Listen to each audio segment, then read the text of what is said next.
So today we're looking inside my camera bag. We're looking at the gear that I bring on my shoots. Let's just jump into it. So the first issue with making a video like this is I don't have a whole ton of gear, which means the stuff that I use to make my videos is a lot of what goes inside my bag. So my bag is gonna look a little empty, but I'm still gonna talk about the stuff that you don't actually see, like this camera, this lens, this mic. So this is my bag. It's Giraffe. It's not a bad bag. I wish it had more compartments because I just have one big main compartment, a laptop compartment, then I have like this strap here and like a water bottle holder. And that's all I get. It's just basically one big compartment. So before we get into the main compartment, one thing that's not here that I normally bring is a water bottle, because when you're gonna do a long shoot, you don't know if you're gonna be able to have access to a drinking fountain or a water bottle or something like that, and you don't want to get thirsty, so it's good to bring water with you. Next, on the side of the bag here, I've got this Joby Gorillapod. This is this one's made for point and shoots. I mean, I give them props because it does work with my big DSLR depending on what lens I have on it, but not very well. It's very unstable with a big camera, which is fine because it's not supposed to support a giant camera. This is supposed to be for like the little digital camera that your grandma brings on vacation. I would like to get a bigger one of these because they're very useful. This one's just not, it's not strong enough to support my tripod. Also, this leg like popped out and now it's all loose. Like it just kind of comes off like that. Then in the back here in the laptop pouch, I carry my 15-inch 2017 MacBook Pro. It's the base model 15-inch. I wanted to go 15-inch MacBook Pro because of the dedicated graphics, the quad-core processor, and the bigger screen, of course. But I just wanted the more performance, and the 13-inch models didn't really have all that. So, opening up the main compartment. It looks very empty right now. So, this here came with the bag. It's a waterproof cover that you stretch over the entire bag to protect your gear from when it rains. I have had to use it a few times. It's very helpful. It scrunches up really small, so it doesn't take up a lot of space, so I usually just throw it in. I usually put it in this camera compartment here behind the camera to sort of support it. It's sort of a padding for the camera. One thing that I do not like about this bag, by the way, I wouldn't recommend you buy this bag. These little compartments, they're Velcro compartments. You can reshape them. It's like a standard thing. All camera bags are like that. But this one uses some really cheap Velcro. And so if you put anything heavy at the top of the camera bag, when you zip it up and fold the camera bag upright, the heavy stuff rips the Velcro apart and pushes down. So by the time you open up the bag, it's just a jumbled mess of all your stuff. All right, so first, this is the Canon 50mm f1.8, the Nifty 50. I love this lens. 99% of the shots on my Instagram are taken with this lens. It's a great lens. It's probably one of Canon's best lenses just because it's one of the cheapest lenses they make, but it outperforms so many other lenses with especially the background blur, the bokeh. It's a great lens and you don't have to worry too much about putting it in a risky situation because if you break it, you're out 150 bucks. Next, we have this ND filter. This is a Tamron multi-coated variable ND filter.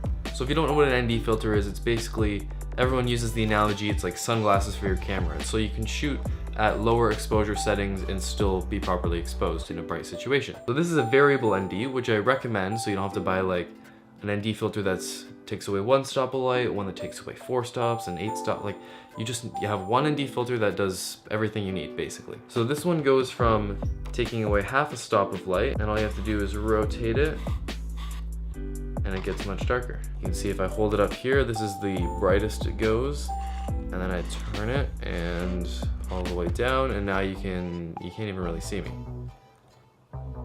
It's pretty cool. It's good for doing long exposures in the daytime. It's also good at using the rule of 180 when you're shooting in bright daylight, for video that is. And yeah, I keep it in this little clear hard case that it came in.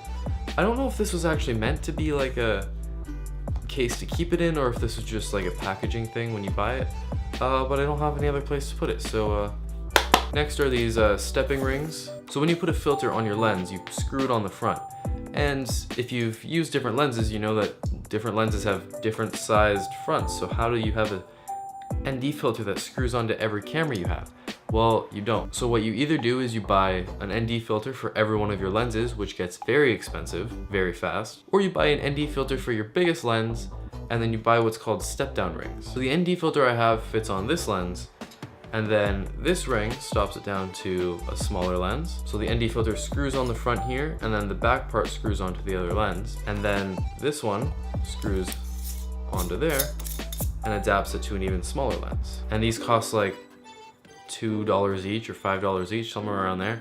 They're very cheap. It's much cheaper than buying a bunch of ND filters. Next, I always keep a couple batteries on me, the Canon LP-E6N batteries. You always should have a spare battery, even if you don't think you're gonna need it. For longer shoots, or if I'm going on a trip, of course I bring the charger, especially if it's a professional shoot. If you're getting paid to do something and your camera dies and you're like, oh, well, I didn't bring an extra battery. Another thing you should bring lots of is SD cards. And I have this little pouch here. I think it's waterproof, I can't remember. It's by a company called Ruggard. I don't know. I bought it at the B&H in New York because I went there and I wanted to buy something that wasn't over $1,000. So this holds my SD cards. They just slide in right there. You can see one right there. Then back here, you're supposed to, this is for like CF cards, but this is just where I put my full SD card. So when I'm shooting and an SD card fills up, I take it out of the camera, I put in a fresh one, and then that full SD card, I don't import it right away if I'm still at a shoot. So I put it in this full pouch, and so that way I know anything in this pouch is not saved anywhere else. If that card gets formatted, whatever's on it is lost permanently. That's like the worst thing ever, formatting a card and then realizing that you needed what was on that card. It's not a good feeling. It also has a little belt loop, so if I'm feeling extra nerdy, I can keep it right on my belt. So I have SD cards at the ready if my bag isn't with me. Next, I just have the back cap and the camera cap for whatever lens is on my camera at the time. Just for whatever reason, I want to be able to have my body with no lens on it and my lens with no body on it, just in case, just for if I need to pack it up or if something goes wrong. I find a lot of the stuff I pack in my camera bag is stuff that is like a just in case thing. Like, well, what if I need it? And then I get home at the end of the day and I don't use half the stuff in my camera bag, but it's good to have because what if you need it during a shoot? So yeah, I keep them. They just actually, they fit together like that. A lot of people actually use them as containers, like for micro SD cards or something. You just put them in there and then you just screw this on top and it's just this nice little case. For audio, I use my Rode Videomic Pro Plus. It's a bit of a mouthful, but it's a great microphone. I'm using it right now. So if I'm doing any video work, I always bring that with me. I also have an external audio recorder, the Zoom H1,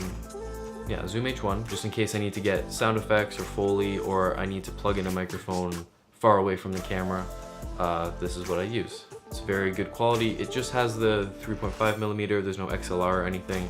It's not super high end, but it gets the job done. I can also use it as like a microphone and put a little wind muff on here and like do it for interviews, like, hello there, can you answer a question? And then like hold it up to their mouth and they say something. Got this little blowy thing, cleaning off dust on the lens or on the sensor. It's good for that. Again, lens cleaning. This is called a lens pen. This screws off and there's like this little felt end. It's like for rubbing stuff off on the lens. And on the opposite side is this little brush. Ooh, ooh, ooh, ooh. And finally, depends on what I'm doing, but I'll usually bring a flash just in case. Comes in a little case, just a speed light, just a Canon 430EX3 RT. They really don't get that creative when they're naming this stuff. Just a speed light, you can put it on the camera, you can use it remotely, you know, just in case, right? In case you're shooting in a dark situation. It's one of those just in case things. Although sometimes I am doing a shoot where I know I'm gonna use it. And then this little baggie here is just a bag with modifiers for the speed light. So it just clips on top. This is like a CTO gel, and then this is a diffuser. And that's my empty camera bag. Some of the stuff that I didn't talk about, the camera I'm using right now and the lens I'm using. So if you saw my last videos, you saw that I just got a brand new 6D Mark II. That's what you're seeing right now. And I'm shooting on the Canon 24-105 f4 lens. It is subsequently the widest and most telephoto lens that I own at the moment.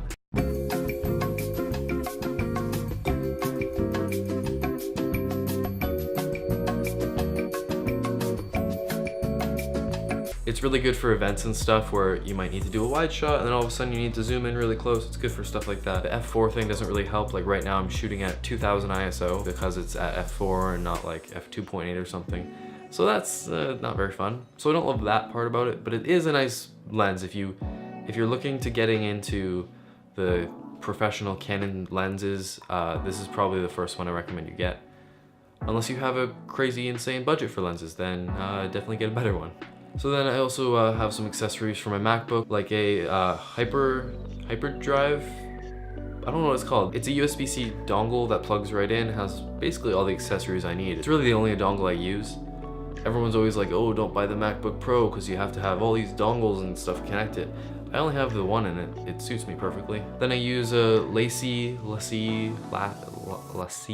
however you say it, rugged drive. I keep all my photos on there and then I back it up to my server. And yeah, that's basically all the stuff that I bring on a shoot. I have other equipment like light stands and diffusers and tripods and stuff like that, but that's not stuff that I would normally bring on a shoot because it means I have to carry extra stuff. If it doesn't all fit into my camera bag, then I usually don't bring it on a shoot. I don't ever really have an assistant with me, so I don't have anyone to watch my stuff if it's like sitting somewhere or carry stuff if we're moving around. And I want me to always be able to have the camera ready to take photos, and I need at least one hand for that.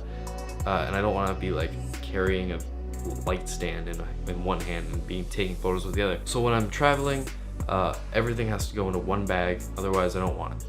I don't want to bring it. But yeah, that is everything in my camera bag. It's kind of cool to sort of mark what's in my camera bag now and then like in a year from now and see what I've changed, what stuff I'm using differently, how my workflow's changed, you know, things like that. Plus, I always find these videos really interesting when other people do them because I always love seeing what other photographers and videographers use in their bag and what they always bring with them. So maybe you watched this video and had an idea like, hey, I could use that in my camera bag too, and I don't know. But I think I'm gonna end it there. Thank you for watching. Subscribe if you want to see more videos. Like if you like this video. Comment down below what camera you shoot with, what gear you bring in your bag. I read all the comments. I don't get enough comments to not be able to read them all. So yeah, thanks for watching. I'll see you in the next video. Peace out. I kind of almost want to do like an angle like this sometimes where I'm like really zoomed in and I'm like, it's a really serious shot like this. But I don't really have any purpose for it, so I wouldn't do it.